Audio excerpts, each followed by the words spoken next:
Uma boa noite a todos, que Deus em sua infinita bondade nos ilumine, nos fortaleça, nos ampare, que luz se faça sobre a nossa família, o nosso lar, que luz se faça sobre todos os lares da terra, sobre todos os encarnados e desencarnados, necessitados do corpo e da alma. Nós hoje trouxemos do livro Nas Fronteiras da Loucura, que é um livro psicografado pelo Divaldo Pereira Franco, pelo espírito Manuel Filomeno de Miranda, Mensagens de Manuel Filomeno de Miranda. E no capítulo 21 há um relato bastante interessante de uma jovem, e esse relato é muito rico porque ele nos mostra ali a respeito das provas, que elas podem ser atenuadas, que não é ali o olho por olho, dente por dente. Fala sobre a importância da prece, sobre o trabalho das equipes espirituais de socorro, sobre os acontecimentos do presente, quantas vezes estão ligados ali ao nosso passado, enfim, uma série de aprendizados. E aqui é o relato de uma jovem em que o Manuel Filomeno de Miranda e um instrutor ali, o benfeitor Arthur, eles recebem uma solicitação aqui da Terra. Eles estavam ali no plano espiritual, num trabalho ali incessante, e ele nos diz: quando o benfeitor silenciou, encerrando o assunto, aproximou-se um cooperador do departamento de comunicação, informando que o setor de registro de orações captara um pedido de emergência partindo de uma jovem que estava encurralada em lugar ermo, abandonado, próximo por um grupo de atormentados sexuais ameaçando. Então vejam que esse instrutor e o Manuel Filomeno de Miranda, do outro lado, na espiritualidade, no trabalho que eles estavam, eles recebem um pedido de oração, um pedido de socorro, captado pelo setor de registro de orações no departamento de comunicação. Então, assim como aqui na Terra nós temos os ministérios, os departamentos, igualmente na espiritualidade há departamentos ali específicos, muito bem organizados, e um dos setores é o de registro de orações. É um setor encarregado ali de registrar as orações, avaliar ali quais serão atendidas mais prontamente, sempre levando em conta duas coisas essenciais: a necessidade daquele que pede e o merecimento também. Então, eles recebem o pedido dessa jovem e eles percebem que ela está ali sendo atacada por alguns jovens. Esses jovens estavam voltando ali do carnaval, estavam embriagados e acabam encurralando essa jovem. E o que esses espíritos fazem? Eles concentram o orientador, o pensamento no Cristo, dirigiu a onda mental com alta carga vibratória sobre os agressores que tentavam imobilizar a moça, a fim de facilitar a tarefa de outros orientadores, e descarregou-lhes enérgica vontade bem controlada. Enfim, em resumo, o que eles fazem? Eles emitem ali uma energia vigorosa sobre ali o jovem que estava ali tentando imobilizá-la, e esse jovem, ele então sente meio que amolentado, ou seja, ele sente ali as suas forças se esvaírem, temporariamente sumirem, para que ele não tenha ali a força necessária para que possa imobilizar ali a jovem. E aqui diz que a jovem debatia sem poder libertar-se nem gritar, quase totalmente dominada, não obstante, apesar do pensamento que suplicava firme apoio e ajuda do alto, em cujo amparo se colocara a nobre entidade que a assessorava, dando-lhe forças. Então havia ali um espírito protetor ajudando-a, para que ela superasse aquela situação. Então, num primeiro momento, como foi dito, depois dessa imantação mental, dessa carga vibratória sobre o agressor, ele afrouxa ali temporariamente, mas em seguida ele volta ali novamente à carga, volta ali a tentar imobilizá-lo. E aí o que esses espíritos orientadores eles fazem? Eles vão intuir então um policial que estava numa radiopatrulha para que esse policial passasse por aquele local. É curioso que esse policial relata que ele não passava habitualmente naquele lugar, mas naquele momento ele sente ali uma atração irresistível para ir naquele lugar. Tanto que ele diz: nunca entramos nessa travessa, mas de repente eu escutei uma voz dizendo-me vigorosa: vem aqui. E obedeci prontamente. Então, a partir do momento em que ele ouve ali intuitivamente, mentalmente essa voz, que ele passa por aquela rua meio abandonada, ele impede então que aqueles jovens violentassem aquela moça que estava passando por ali. E os colegas desse policial até brincam com ele, né? Fazem uma chacota, dizendo, né, que o único espírito que ele conhece bem é que vem do suco da cana. Enfim, então ela acaba, os policiais acabam então prendendo ali os jovens, né, impedindo ali que aquela violência sexual acontecesse. E aí no trâmite do atendimento médico da moça, o acompanhante espiritual dela, aquele que estava ali auxiliando do outro lado, né, revela que essa moça ela fora atender com a palavra amiga uma enferma. Ela visitava uma senhora enferma, a quem for atender com a palavra amiga, confortando essa senhora com a sua assistência fraterna. Tratava-se de uma anciã solitária. Ela foi visitar uma anciã solitária, uma senhora ali que vivia sozinha, e essa jovem ajudava ela financeira e espiritualmente. Sabendo a doente, muito embora os perigos a que se exporia por estar desacompanhada, orou e foi em seu auxílio. Então a jovem foi ali no auxílio da idosa. Levou-lhe o concurso de emergência e medicamento oportuno. Atendendo a senhora, demorou-se além do previsto. No entanto, o espiritista convicta buscou inspiração na prece e retornou ao lar quando foi defrontada pelos rapazes algo embriagados. Então ela acaba se demorando um pouco mais em função da necessidade do atendimento da senhora, mas ela volta ali pedindo a Deus que a proteja, né, quando ela se depara então com os jovens que estavam embriagados. Ante aquela narrativa espontânea, não pude sopitar a indagação que me veio à mente. Então Manuel Filomeno lhe pergunta: essa moça não estava em tarefa relevante de caridade e envolvida pela força da oração? Como explicar essa agressão de que ela for objeto, quase redundando, né, quase terminando ali em prejuízos irreversíveis, que além dos danos físicos e morais, poderia abalá-la profundamente, perturbando-lhe o sistema emocional? Ou seja, se ela estava ali tão dedicada num trabalho ali de desprendimento, de auxílio, de caridade, por que ela acabou se submetendo, ou sendo submetida a uma situação tão grave que, se concretizasse, poderia trazer para essas jovens ali traumas psíquicos e emocionais bastante severos? E o benfeitor respondeu gentil: a oração imuniza-nos contra o mal, dá-nos força para suportá-lo, mas não muda os nossos necessários processos de evolução. Vejam que interessante, que a oração nos fortalece, né? Mas há situações em que não pode mudar os processos de aprendizado necessários. A gente vai entender mais claramente no decorrer aqui do relato. No caso em tela, né? Ou seja, no caso em questão, a irmãzinha afeiçoada ao bem e afervorada à oração recebeu a resposta ao seu apelo de forma positiva.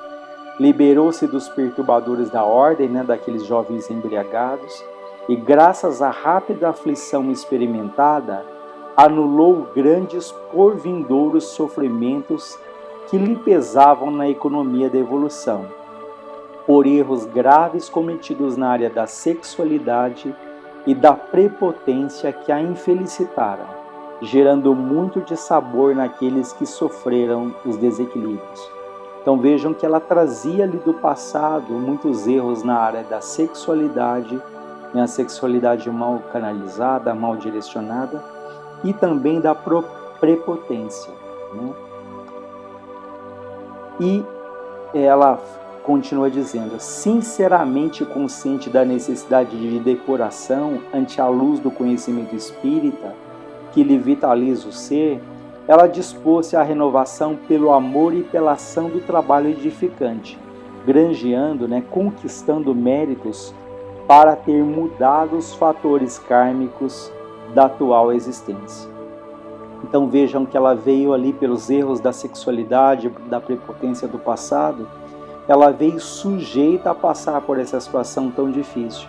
Mas pelo trabalho dela, pelo mérito dela, pela conduta dela nessa existência, ela teve o seu sofrimento abreviado.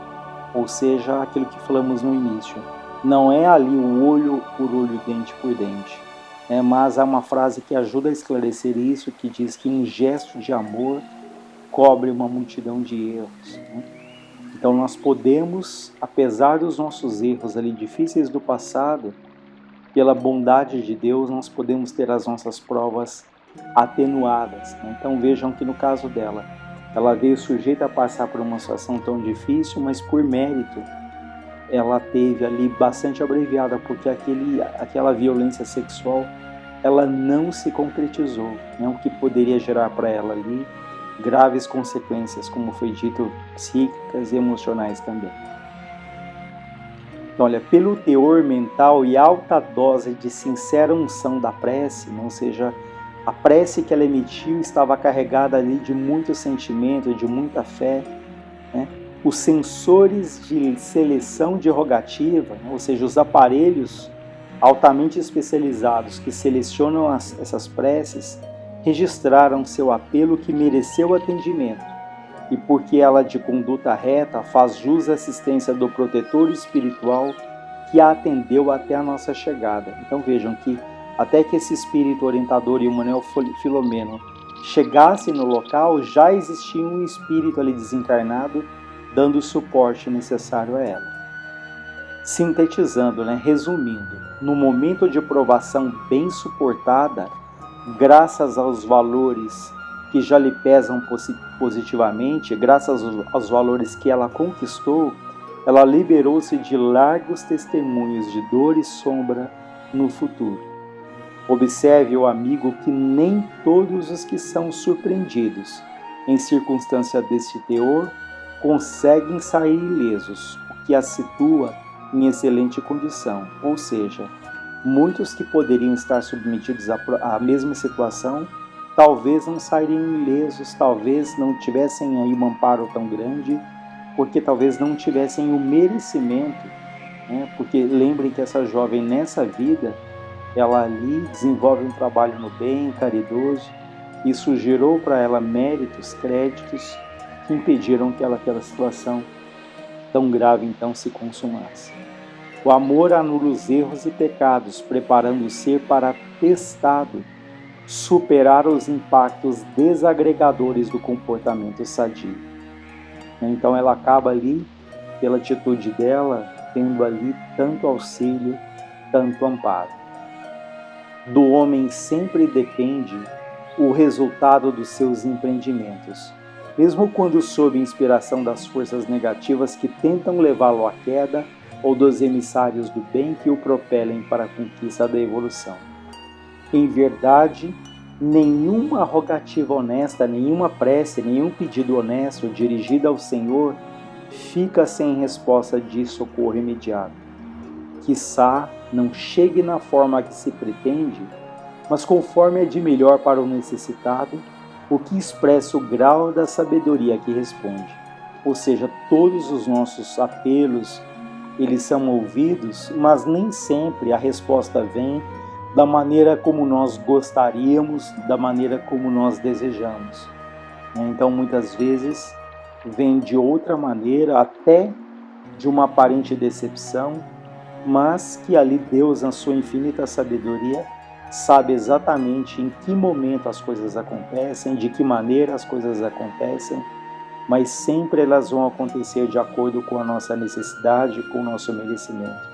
Nem sempre será o mais agradável, mas aquilo que acontecer ali pela sabedoria de Deus será o melhor para o nosso espírito.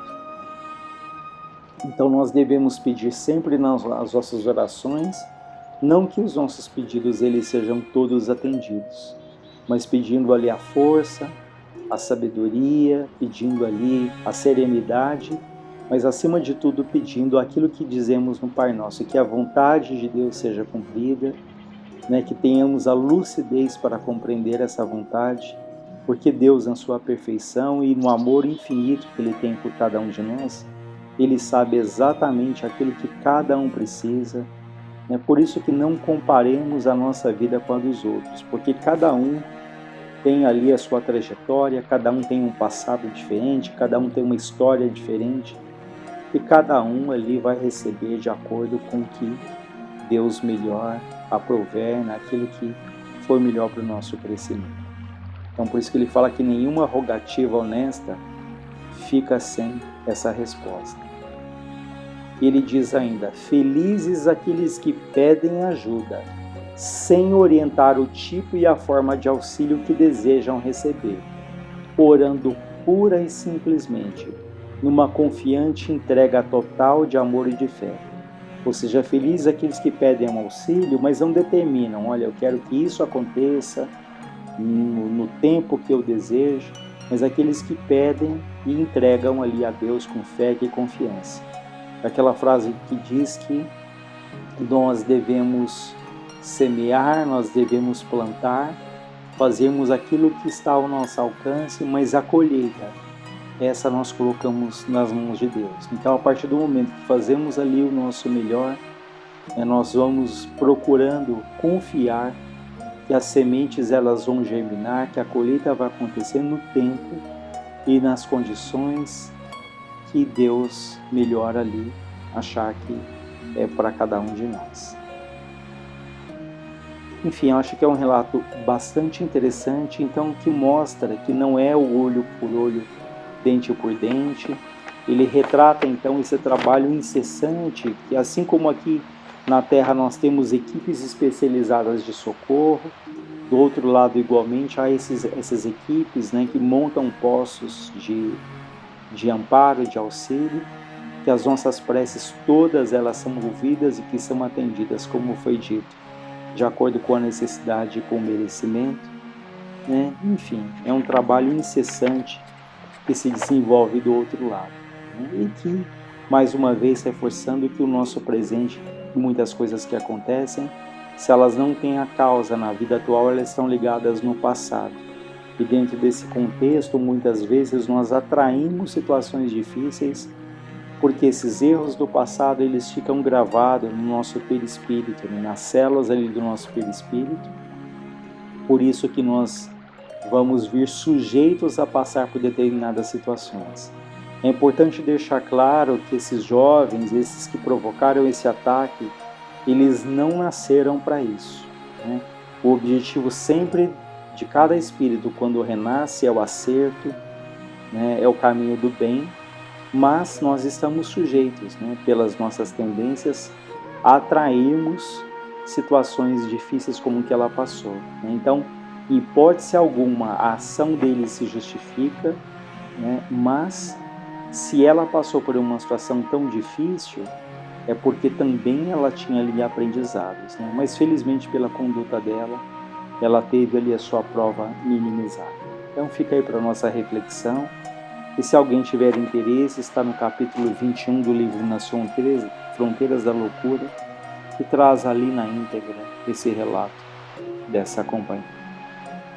Uma ótima noite, um ótimo final de semana para todos nós.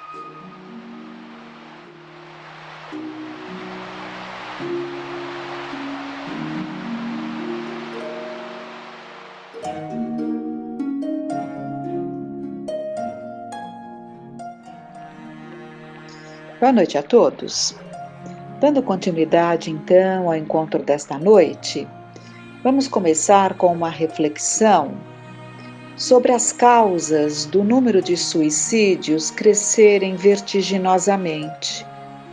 Kardec colocava que a doutrina espírita vinha justamente diminuir o número de suicídios, que ele já previa que cresceriam de uma forma assustadora, inclusive por crianças, né, praticados por crianças, e isso dependendo do que já acontecia no seu tempo e do que estava por vir, diante das ideias de incredulidade, diante das ideias materialistas, diante do matar Deus no coração de cada um.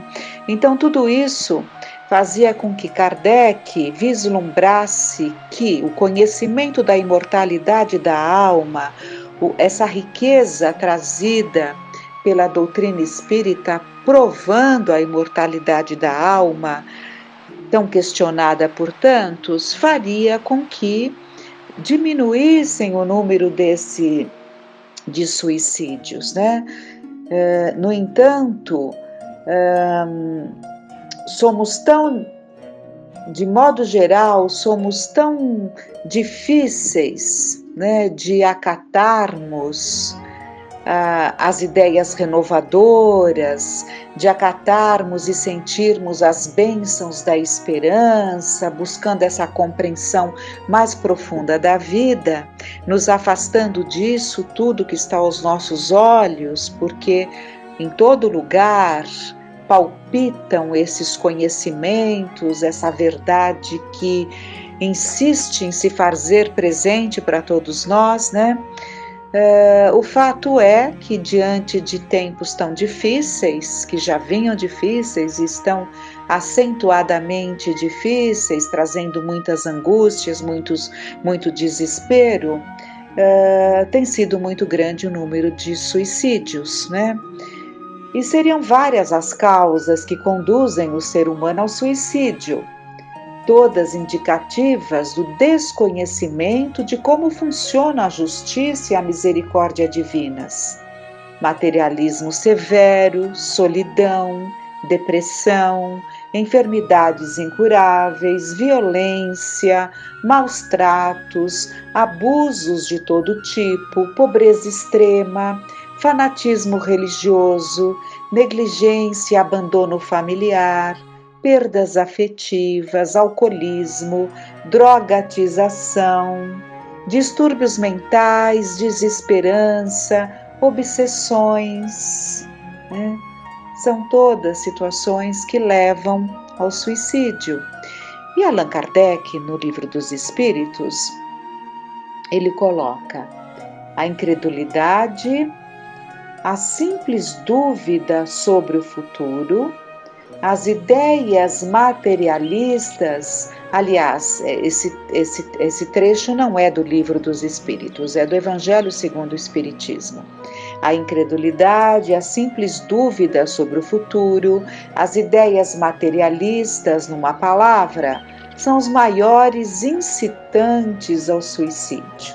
Produzem a covardia moral. Quando se vêem homens de ciência, apoiados na autoridade do seu saber, se esforçarem por provar às que os ouvem ou leem que esses nada têm a esperar depois da morte, não estão tentando convencê-los de que, se são infelizes, o melhor que podem fazer é matar-se? Que lhes poderia dizer para desviá-los dessa consequência? Que compensação podem oferecer-lhes? Que esperança lhes podem dar? Nenhuma, a não ser o nada.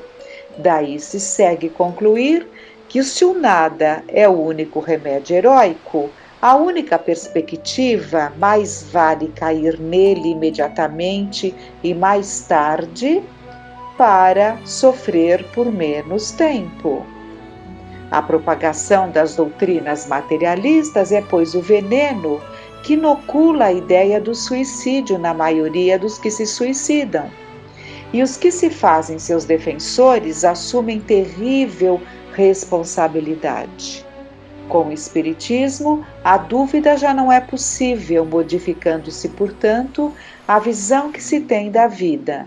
O crente sabe que a existência se prolonga indefinidamente para além do túmulo, mas em condições muito diversas.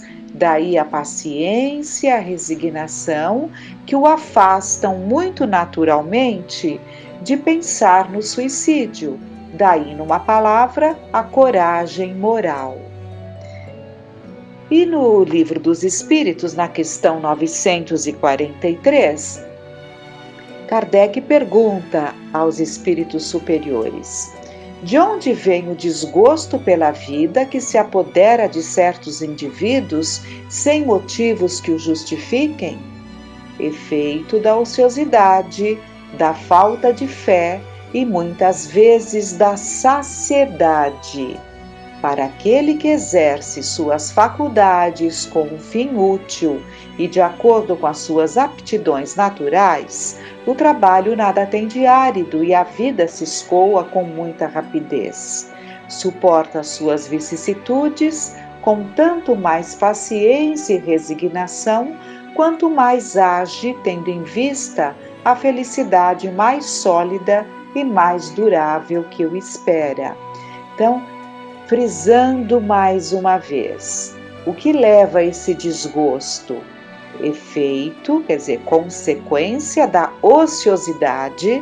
Então temos que evitar sempre a ociosidade, a falta de fé, buscarmos nos empenharmos para fortalecer a fé, para que não fique também uma fé muito vacilante, né? E muitas vezes da saciedade. A saciedade, quer dizer, quando você não precisa lutar por nada porque você tem tudo, isso também pode levar a um estado de perda de interesse pela vida, né? Porque você perde ali aquele prazer da luta, aquele prazer da conquista. Na questão seguinte, Kardec pergunta: o homem tem o direito de dispor da sua própria vida? Não, somente Deus tem esse direito. O suicídio voluntário é uma transgressão da lei divina. Comete suicídio o homem que perece vítima do abuso das paixões que ele sabia que iriam apressar o seu fim, mas às quais não lhe foi possível resistir, porque o hábito as transformou em verdadeiras necessidades físicas? É um suicídio moral. Não compreendeis que, neste caso, o homem é duplamente culpado? Há nele falta de coragem, bestialidade e, além disso, esquecimento de Deus. Então, ele é duplamente culpado. É um suicídio moral, né? Nos atentemos a essas respostas, a essas elucidações. Na questão 952, então, explicando, é a 952 que acabamos de ver, agora a 952A. Será mais ou menos culpado do que o que tira a própria vida por desespero? É mais culpado, porque tem tempo de refletir sobre o seu suicídio. Naquele que o faz instantaneamente, há por vezes uma espécie de desvario, que tem alguma coisa de loucura. O outro será muito mais punido, porque as penas são sempre proporcionais à consciência de que se tenha das faltas cometidas. Então, atentemos muito a esta situação do suicídio direto, propriamente dito, onde existe a intenção, inclusive o preparo e muito tempo meditando sobre tal, né? E existe o suicídio indireto, em que não existe a intenção de partir do plano terreno, mas é cometido dia a dia, passo a passo. Suicídio indireto, como consequências dos nossos desequilíbrios físicos, atingindo o nosso físico, e dos nossos desequilíbrios psíquicos, emocionais, que também nos incapacitam, que também antecipam a nossa partida, né? Então, estejamos atentos a essas respostas, porque é de grande gravidade, é mais culpado, porque tem tempo de refletir sobre esse tipo de suicídio que se comete dia a dia. No livro Suicídio, Loucura e Obsessão, de Manuel Filomeno de Miranda, no capítulo 24, chamado Trágico Desfecho, nós temos um caso de um suicídio de uma jovem que escreve aos pais uma carta.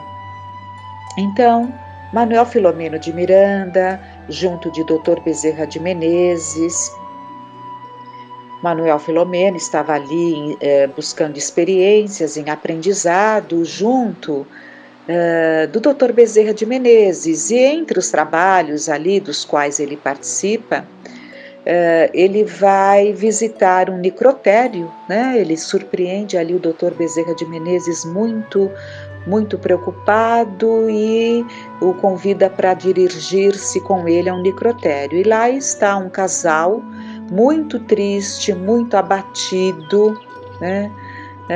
Porque a filha moça havia cometido suicídio.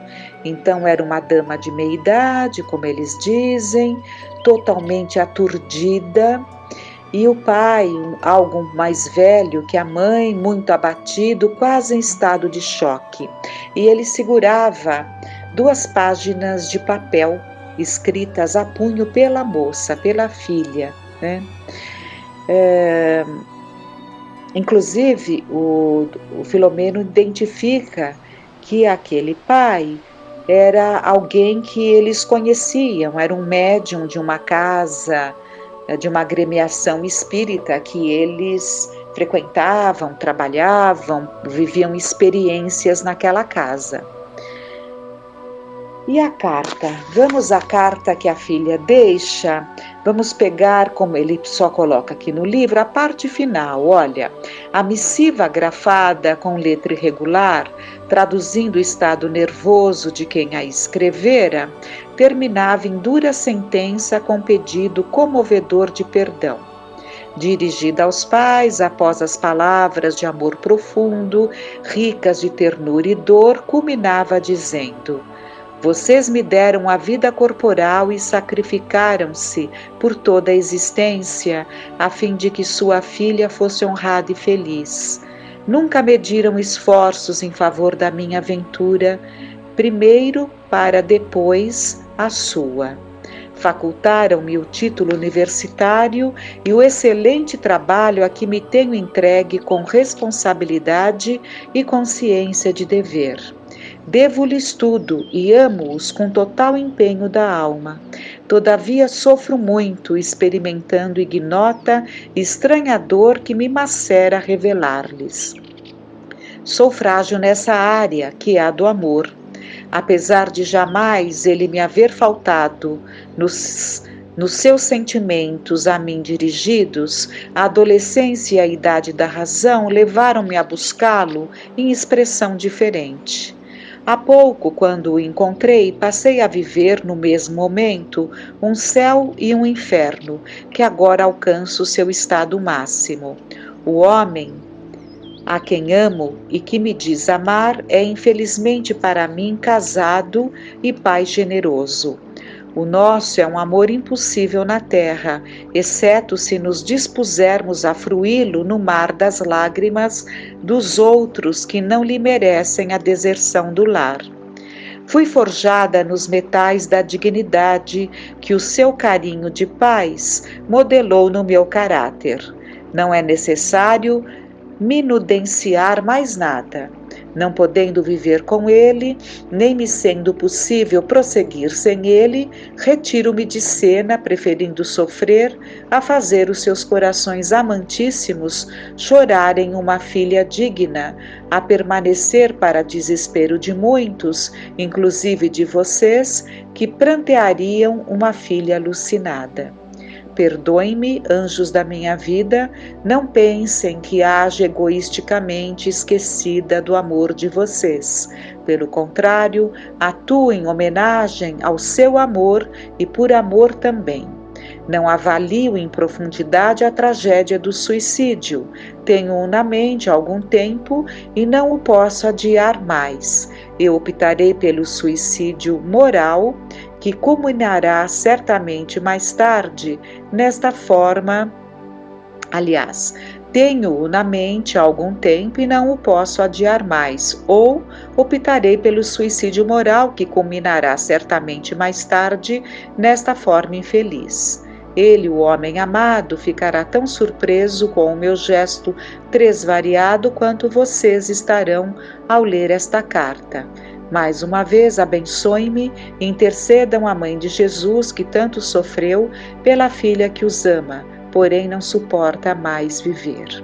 Despedindo-se com palavras assinaladas pela dor selvagem, assinava trêmula o nome. E é relatado que o próprio Dr. Bezerra de Menezes estava emocionado, né? Embora de antemão já conhecesse toda a situação, o conteúdo, e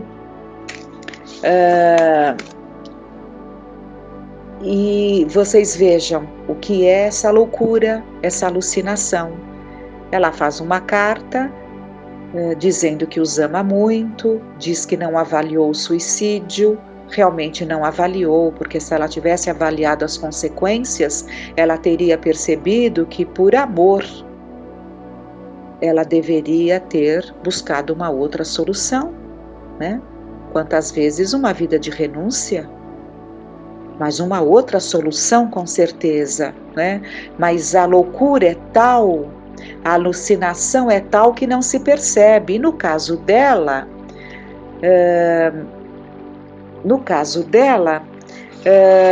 havia ali uma situação que o Dr. Bezerra de Menezes fala mais adiante, porque estava presente ali junto ao corpo, no necrotério, o algoz, o corresponsável pelo trágico desfecho desse drama de larga duração. Assim, a pobre irmã conduz algum atenuante. Ela retorna à nossa esfera como suicida assassinada, induzida à solução insolvável, é responsável por aceitar-lhe a inspiração infeliz e vitalizá-la, quando deveria reagir, valorizando os dons da vida e preservando-a a qualquer custo. Todavia, igualmente vítima, por haver sido empurrada ao abismo por uma inteligência lúcida que lhe planejou a desdita e pôs-se vigilante, aguardando o momento para agir com impunidade. Agora aguarda, antegozando a vitória e esperando prosseguir na intermina vingança, a alucinação a que o ódio reduz, o ser não tem limite. Oremos por ambos, a fim de os ajudarmos. Então, há mais coisas a serem ditas sobre essa situação, né? Os processos obsessivos em que colaboram para que a pessoa perca a razão, perca a lucidez e tome essas atitudes intempestivas, sem pensar nas consequências. Vocês vejam, era uma filha que amava profundamente os pais, né? Mas se sentiu no direito de lhes causar uma dor tão grande. Então, vamos pedir muito a Deus para que todos tenhamos a condição de nos manter e fazermos por onde buscar o equilíbrio, a saúde mental para conseguirmos concatenar as nossas ideias com coerência, com lucidez, afastando determinados pensamentos nocivos, porque serão alimentados, serão intensificados por aqueles que nos querem de volta para eles, por aqueles que não nos querem bem, por aqueles que nos querem como suas presas. Então, pensemos muito na importância da saúde mental, na importância da saúde emocional e, acima de tudo, reconhecermos que a fé, mas a fé robusta, a fé nos sentindo ali como aquele galho da videira que Jesus fala, o galho da figueira. Pensemos numa árvore, né? Aquele galho junto ao tronco, e esse tronco que nos leva ali a seiva, a saúde mental, né? Porque essa ligação com Jesus, nos ligarmos a Ele, fazermos parte fazermos parte desses pensamentos que nos unem ao nosso Mestre. É a única forma de passarmos por esses tempos com a nossa lâmpada acesa com azeite, carregando reserva de azeite, para que as nossas lâmpadas não se apaguem como daquelas virgens descuidadas que não puderam alcançar ao noivo simbolizado por Jesus. O noivo simbolizaria Jesus, né? Então, fiquemos em paz, com muita gratidão no coração, peçamos a Deus e a Jesus.